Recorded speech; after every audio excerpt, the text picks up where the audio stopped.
제4장 건강한 식생활. 아동 청소년기 비만. 아동이나 청소년기에 나타나는 비만은 치료와 관리가 제대로 되지 않을 경우 성인 비만으로 이어질 수 있을 뿐 아니라 어린 나이에도 고혈압이나 당뇨병, 지방간, 이상지질혈증 같은 성인병이 발생할 수 있습니다. 더불어 성조숙증과 성장장애가 나타날 수 있고 자아존중감 상실이나 우울증 등의 정신적 문제도 일으킬 수 있습니다. 아동 비만 관리에서 중요한 점. 아동 청소년기의 비만은 무엇보다도 생활습관 개선이 중요하기 때문에 스스로 비만의 심각성을 인식하고 생활습관을 바꾸려는 강한 의지가 필요합니다. 하지만 이것을 아동에게 인식시키는 것은 쉽지 않으며 대부분의 청소년은 체중 관리보다 학업 관리가 우선이기 때문에 치료와 관리의 순응도가 높지 않고 비만이 재발하는 경우가 많습니다. 아동 비만의 관리 방법. 아동 비만은 성장기가 지난 경우와 성장기에 해당하는 경우를 구분해서 관리해야 합니다. 성장기가 지난 청소년기 고도 비만의 경우에는 해당 나이대 정상 체중의 120% 정도를 목표 체중으로 잡습니다. 이에 비해 합병증을 동반하지 않은 성장기의 아동은 성장과 동시에 비만 관리가 되어야 하므로 6개월에서 1년간은 현재의 체중을 유지하는 것을 목표로 합니다. 아동 비만 관리를 위한 식단을 결정할 때는 다음 사항에 유의하십시오. 하루 3끼를 규칙적으로 먹어야 하며 특히 아침을 거르지 않습니다. 육류는 살코기 부위로 먹으며 닭고기는 껍질을 제거하고 요리합니다.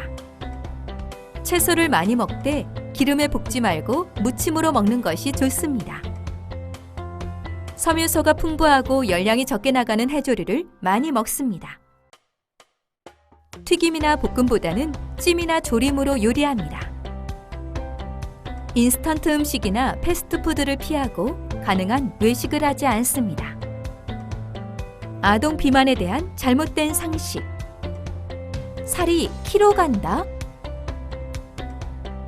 비만 아동의 경우 어렸을 때는 또래보다 키가 클 수도 있지만 사춘기가 일찍 오기 때문에 성인이 되었을 때 키는 오히려 작을 수 있습니다. 어릴 때 식사요법을 하면 키가 크지 않는다?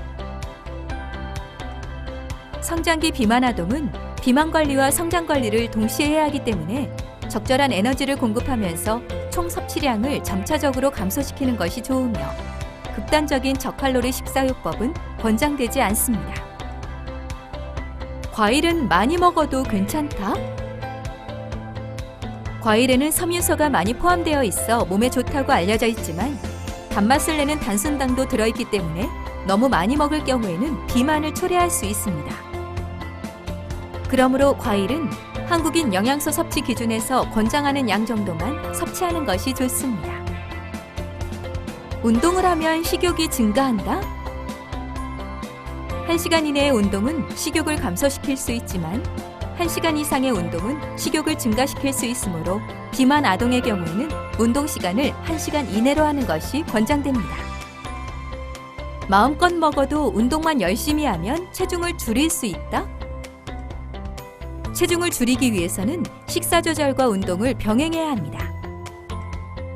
예를 들어 햄버거 한 개에 해당하는 270kcal를 소모하기 위해서는 달리기로는 30분, 걷기나 자전거 타기로는 약 1시간을 해야 합니다. 그러므로 식사 조절 없이 운동만으로는 체중을 줄이기 어렵습니다. 물만 먹어도 살이 찐다? 살이 찐다는 것은 체지방이 늘어나는 것이며 이것은 섭취한 에너지가 소비한 에너지보다 많아서 일어나는 현상입니다.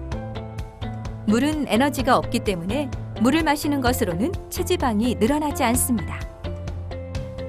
비만은 심각한 병이 아니므로 의료진의 도움이 필요하지 않다?